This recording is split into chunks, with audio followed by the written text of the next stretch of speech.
Stipend 3 కోట్లకు పైగా ప్రజలకు చేరుకుంది. దీంతో రాష్ట్ర ప్రభుత్వం దిగొచ్చి సమీక్ష జరిపింది. కొత్త రోడ్ల నిర్మాణంలో అద్భుతాలు చేసినట్టు మంత్రులు ప్రకటించారు. అక్టోబర్ తర్వాత రోడ్ల పనులు చేపడతామని ముఖ్యమంత్రి ప్రకటించినట్లు మంత్రులు శ్రీ రామచంద్రారెడ్డి, శ్రీ శంకర్ నారాయణ ప్రకటించారు.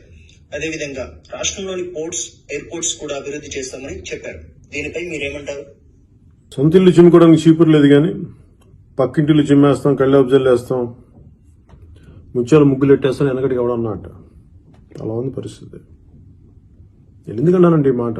పోర్ట్స్, ఎయిర్పోర్ట్స్ రెండు ప్రైవేట్ పరం అయిపోయినాయి. మెజారిటీ దాదాపు ప్రతి పెద్ద పోర్టు కూడా ప్రైవేట్ కంపెనీ చేతుల్లో ఉన్నాయి. బెర్తులు నిర్మించాలన్నా, అక్కడ అభివృద్ధి చేయాలన్నా ప్రైవేట్ కంపెనీలకు ఇచ్చేస్తుంది రాష్ట్ర ప్రభుత్వం. రాష్ట్ర ప్రభుత్వం పాత్ర అందులో ఎంత ఉంటుంది? చాలా నామమాత్రం రెగ్యులేట్ చేసే పరిస్థితిలోనే ఉంటుంది. మానిటరింగ్ బాడీగా ఉంటుంది తప్ప అభివృద్ధి డెవలప్మెంటల్ బాడీగా ఉండదు అక్కడ.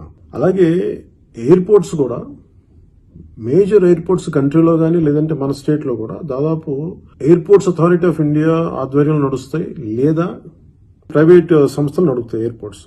దీంట్లో అక్కడ రన్వేలు వాళ్ళు చేస్తారు, ఎయిర్పోర్ట్స్ అథారిటీ ఆఫ్ ఇండియా వాళ్ళు చేస్తారు.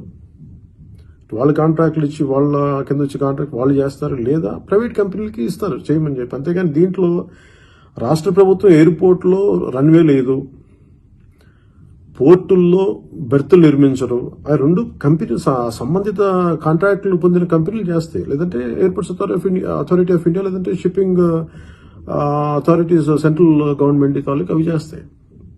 దీంట్లో రాష్ట్ర ప్రభుత్వం ఇంకేం పాత్ర ఉంటుంది? ఒక నామమాత్ర పాత్రే ఉంటుంది దీంట్లో. వీటిని సమీక్షలో దూర్చడం